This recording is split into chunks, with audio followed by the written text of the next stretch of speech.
there is this idea, I think, that self-compassion is sort of letting yourself off the hook for everything. It's being, not taking responsibility. It's indulging in anything you want, like sitting on the couch and eating chocolate all day, which I think I also say, in the book, but actually do more of that because that's also good to eat chocolate and just sit on the couch. There is this misconception that it's somehow a sign of sort of laziness and self-indulgence, when really what we find is that you actually are more likely to take responsibility and grow from your mistakes if you're self-compassionate than if you're not. The three components of self-compassion, which are really good for us as parents and also for trying to instill in our kids, they're really simple, actually.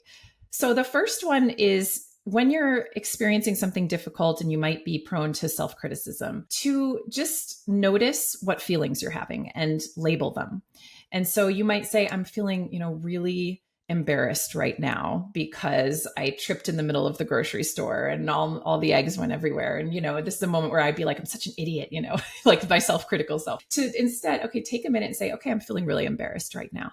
And just that act of naming and labeling your feeling kind of takes you out of the situation for just a second and gives you a little distance from the blame you might put on yourself, and just sort of helps you realize I'm having a hard time right now. The second step is to recognize that you're not alone in having this experience or this feeling, that other people have had similar experiences and have felt similar ways. And this is really useful for kids, especially teens who are, have that knee jerk, you could never understand what I'm going through. Nobody understands me. And so it can be really helpful to say, I completely understand that you must be feeling really bad right now. And I think anybody in your situation would be feeling this way. I have actually been there and I know how hard it is.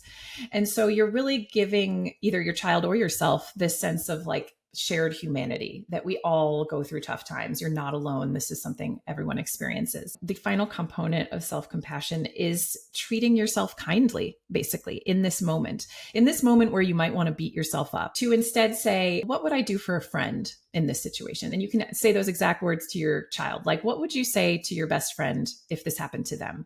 Would you say, you're a terrible person and I can't believe you're so clumsy? Or would you say, gosh, I'm really sorry. Would you like a hug? What can I do to make you feel better? Whatever it is that you might tell a friend in that situation, just start telling it to yourself. And so those three parts, they're so simple, right? And they seem obvious and why would all these things help?